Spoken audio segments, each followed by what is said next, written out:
I am Rafa Benitez. You are watching the Redmen TV. First question comes via Rodolfo Cortez at space_tamale. Where do you see the club in 5 years' time?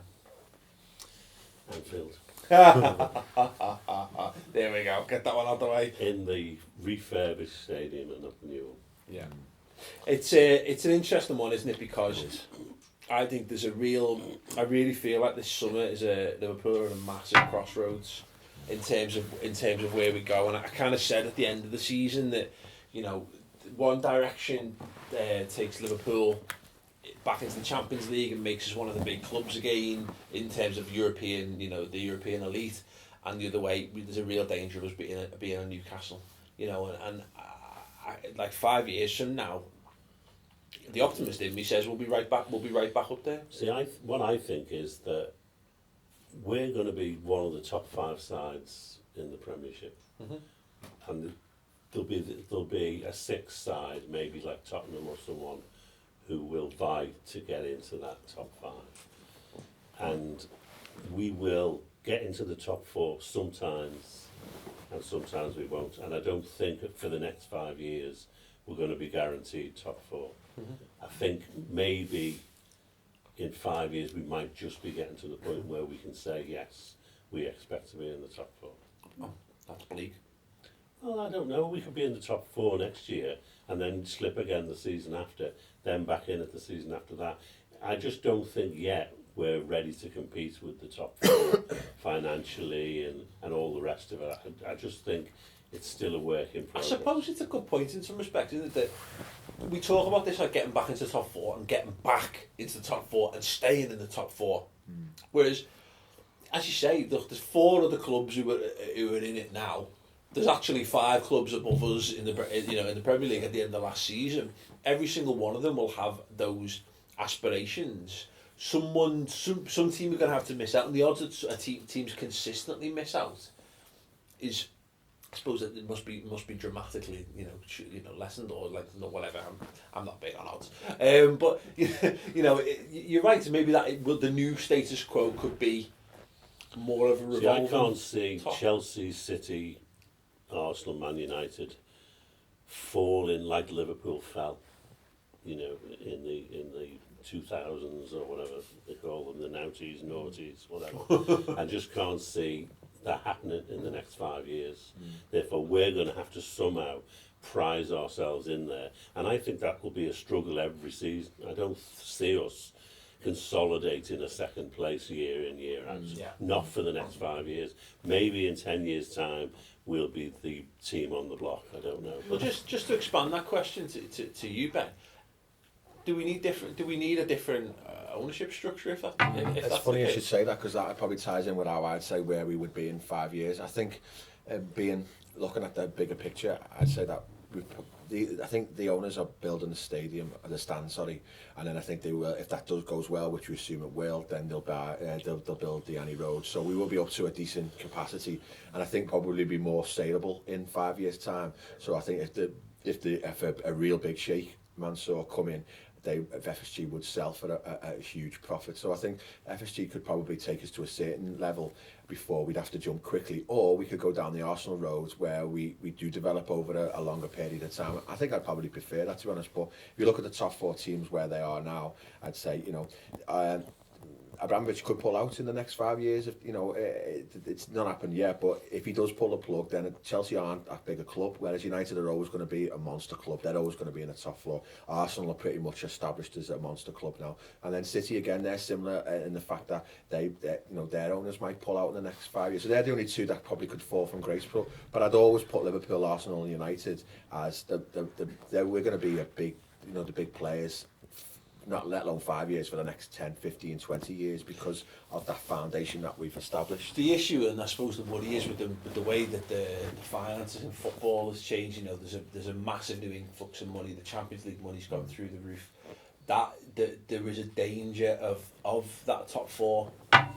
Of the doors shutting on that top 4 to some extent. I mean, just look at. I mean, let's look at Spain as an example. Because the way the TV deals are structured in Spain, it's done on a club by club basis. So no team from the bottom of La Liga is going to usurp Barcelona anymore. You look at when the teams, other teams used to win it, you know, like your Deportivos and your Valencias, that was I believe that was pre that deal coming into place. I don't know, Atletico have come through in the last couple of seasons. They've just changed the deal, but it's still fixed in favour of the people who've got the money already. And that's the worry with and that's what's happening with fair play now. They're changing that and just consolidating people who've already got them. This is it, and that's the concern. Is that so? What I'm saying is that if there's a real possibility that could happen, that Liverpool could just be left behind in terms of finances and therefore what you're able to put out on the pitch, etc., etc. Do we, you know, look, we've been up at, we've got, clearly Hicks and Gillette were completely unfit to own Liverpool Football Club, you know, they absolutely fucked Liverpool Football Club, but at what point do you look at the owners and say, hang on, do we need owners with deeper pockets and greater short-term ambition? FSG sort of sold themselves to us on the basis that they took the Red Sox, who were a team who hadn't won the title for decades, and were able to compete with the big money club in New York and win the title. But they only won it once. They might have won it against Inter. They won it once, and then went back to the money people for several years, and then they won it again. Their ambition doesn't seem to be to become the rich club. Their ambition is to be the David who knocks down Goliath every now and again. And I think that's the vision they have for Liverpool. Yeah. They saw us a wounded animal almost, didn't they, where they could get us on the cheap. But in actual fact, we're probably bigger than FSG as a brand, as a club, and they've probably saw the opportunity to bring us up to a standard where we are a lot more marketable and a lot more sellable. And they have done some great stuff off the pitch for us, but I think they're not prepared to put vast amounts of money on the pitch, because the reality is they know that they can make enough money to see us buy off the pitch to bring us up to a level that we probably are saleable to a bigger player. But, you know, on the flip side, you got to be careful what you wish for, haven't you? You know, we could, you know, I think they are really solid owners in the fact that, we're not like buying players that we can't afford and we're getting investigated the year after and stuff like that. So, you know, we have got to be realistic and see where we're at, like sort of thing.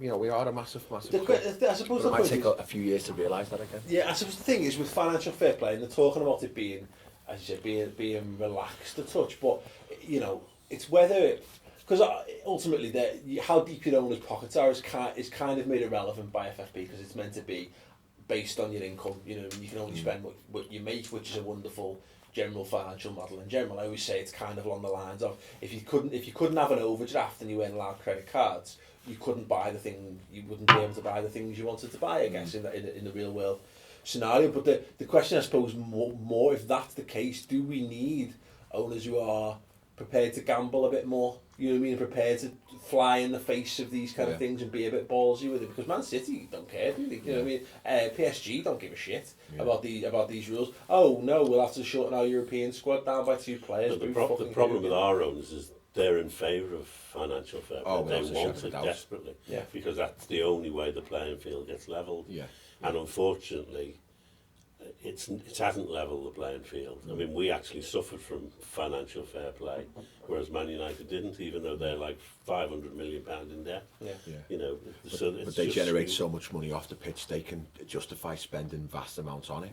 You know, FFP is perfect for us because we're such a big club worldwide that we do make a stupid amount of money if we're marketed correctly to be able to spend a right amount of money. The problem with it, as I say, what it boils down to is that if we need to have a kick up this summer, say, we can't go out and spend. We can't do what City did in the past or what Chelsea have done in the past. Well, they're not prepared to do it. I think they have got the money there. Yeah, I just don't think they want to spend it. I don't even think to go and outlay £200 million on players. I don't think have they got that kind of money to throw at it. I don't think they have. You know, I think they could. They could probably. I just worry me that a little bit. But they can't. Sorry, what I mean by it is more that would take they would take a massive hit on that.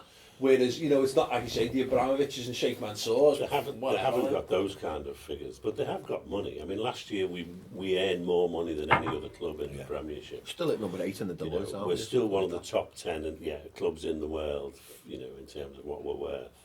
So, And there's this massive big TV deal just being done. So next year there will be massive. Every club will have massive amounts of money, and every club had massive amounts of money last year. Only it'll be even more. Yeah. You know, which is why even Everton were able to spend a lot of money last year. And we had the Suarez money as well. Yeah, you know, so I think we've had enough money to spend. We just haven't spent it as well, or we haven't got the return on it yet. And I think there's still potential. That's one of the small positives, is that one thing FSG have done is, like, they haven't done what other owners of other clubs have done. If they've sold big, they haven't reinvested that. Every penny that we've sold for players, it's gone back on the pitch, hasn't it? Yeah, more. I think more or less. I guess it's the net spend for me. I'm always harping on about the net spend. I think our net spend needs to be better.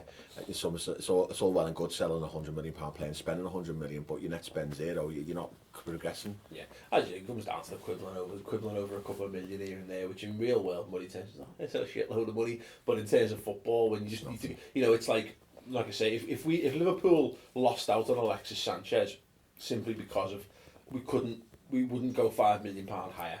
It seems mad when that £5 million is a lot of money in real terms, but in terms of football and what you can get as a result of it, then it's not. And I guess we've kind of sidetracked away from the question, but so I mean, 5 years in 5 years' time, I genuinely hope Liverpool are, you know, right back up there, because when you think about it, if we're able to keep all the players, you know, look at the likes of Emre Can, Raheem Sterling, Jordan Ibe, Lazar Markovic, Divock Origi, Philip Coutinho, Moreno. Most of them aren't even going to be quite at their entering. They're just going to be entering their peak years. So if we can hold it together and we can build up and get the right players around them in the next few years, and get, whether it's Brendan Rodgers and he proves himself, or whether we get another more established coach in, you know, Liverpool. If the plan goes off the way it's been sold to us, then Liverpool should be right back up there in that top 2 or 3. Yeah. As I say, we're talking about 5 years' time. I think our academy structure is as good as it's been for a long, long time, and I think there is quite a regular streamline of players coming through. You know, we're talking about Sterling now, but he's still only a real youngster who's come from the academy. Then you've got Ibe behind him, who again has come from the academy and looks a great prospect. And then you've got Shea Ojo behind him again, and then you've got Harry Kane behind, not Harry Kane, sorry, Wilson. Harry Wilson, sorry. Yeah, you know, you've got a real like flux of players that, and I think, as you say, obviously the design is for them to play, for them to get a game and get involved and stuff. And I think I'd be happy with that as well. I mean, I think our discussion's been very relevant to the question, because I think you're right. Or if we keep those players, we will have a very, very good team in 5 years' time. But the actual amount of money that other teams have and invest in their team does skew the playing field. Yeah. You know, there's Chelsea last year.